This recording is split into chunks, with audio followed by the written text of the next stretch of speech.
आणि उंदीर यांची गोष्ट अशी आहे. एकदा एक सिंह जंगलात झोपलेला होता. अचानक एक लहान उंदीर त्याच्या अंगावरून पळत गेला आणि सिंह जागा झाला. सिंह खूप रागावला आणि त्याने उंदीराला आपल्या पंजात पकडले. सिंह उंदीराला खाणार असे वाटत असतानाच उंदीर घाबरून सिंहाला विनंती करू लागला, माझा जीव वाचवा, मी तुम्हाला भविष्यात मदत करीन. सिंहाला उंदीराच्या बोलण्यावर हसू आले, कारण त्याला वाटले की इतका छोटा उंदीर त्याला कसा मदत करणार. पण त्याने उंदीराची करुणा पाहून त्याला सोडून दिले. काही दिवसांनी जंगलात शिकारी आले आणि त्यांनी सिंहाला पकडण्यासाठी जाळे पसरवले. सिंह त्या जाळ्यात अडकला आणि कसा बाहेर पडायचे ते त्याला कळेना.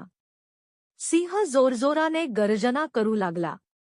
उंदीराने सिंहाची गर्जना ऐकली आणि तो त्वरित तिथे पोहोचला. उंदीराने आपल्या तीक्ष्ण दातांनी जाळे चावून चावून फाडले आणि सिंहाला सोडवले.